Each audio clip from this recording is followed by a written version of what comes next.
नमस्कार दोस्तों। इस्लाम ने ब्राह्मणवाद तथा बौद्ध धर्म दोनों पर आक्रमण किया।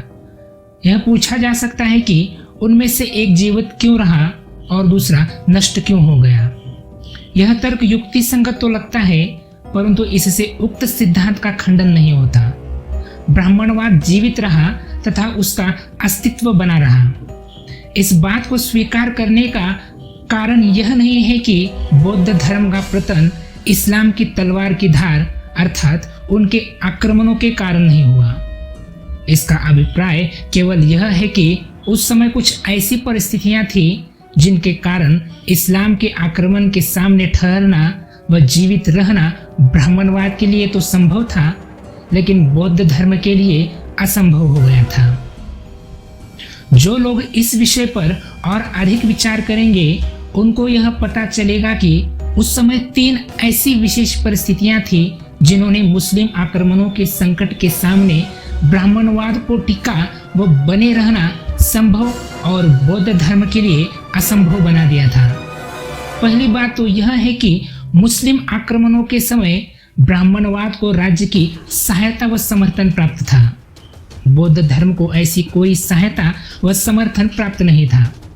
तथापि जो बात अधिक महत्वपूर्ण है वह यह है कि ब्राह्मणवाद को राज्य की सहायता व समर्थन तब तक प्राप्त रहा जब तक इस्लाम एक शांत धर्म के रूप में विकसित नहीं हुआ और उसके अंदर मूर्ति पूजा के विरुद्ध एक लक्ष्य के रूप में प्रारंभ में उन्माद की जो ज्वाला जल रही थी वह समाप्त नहीं हुई। दूसरी बात यह है कि इस्लाम की तलवार ने बौद्धों के पौरोहित्य को बुरी तरह नष्ट कर दिया और उसे फिर से जीवित नहीं किया जा सका। इसके विपरीत ब्राह्मणवादी पौरोहित्य को मिटाना व नष्ट करना इस्लाम के लिए संभव नहीं हुआ। तीसरी बात यह है कि भारत के ब्राह्मणवादी शासकों ने बौद्ध लोगों पर अत्याचार किए। इस अत्याचार व उत्पीड़न से बचने के लिए भारत के बौद्ध लोगों को बहुत बड़ी संख्या में इस्लाम को अंगीकार करना पड़ा और उन्होंने बौद्ध धर्म को सदा के लिए छोड़ दिया। इनमें से कोई भी ऐसा तथ्य नहीं है जिसकी पुष्टि इतिहास न करता हो। भारत के जो प्रांत मुस्लिम प्रभुत्व व शासन के अधीन आए थे उनमें सिंध पहला प्रांत था। इस प्रांत पर पहले एक शूद्र राजा का शासन था, परंतु बाद में उसे एक ब्राह्मण ने अपने राज्य में मिला लिया। वहां उसके वंश का शासन रहा। सन 1712 में जब इब्ने कासिम द्वारा सिंध पर आक्रमण किया गया तो उस समय उसके द्वारा ब्राह्मणवादी धर्म की सहायता करना स्वाभाविक था। सिंध का शासक दाहिर था। इस दाहिर का संबंध ब्राह्मण शासकों के वंश से था।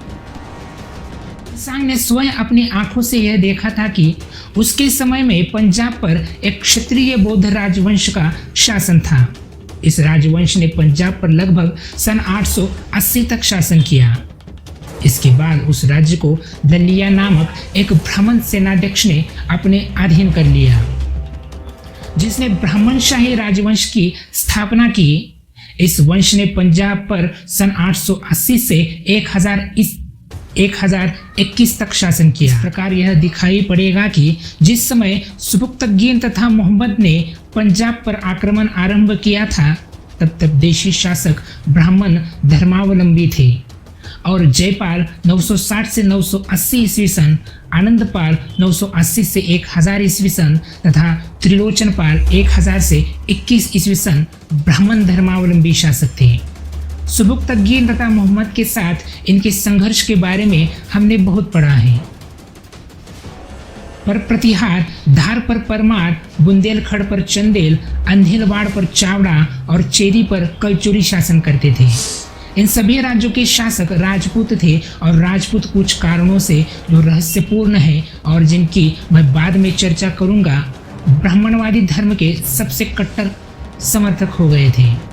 इन आक्रमणों के समय बंगाल 2 राज्यों पूर्वी तथा पश्चिम में विभक्त हो गया था।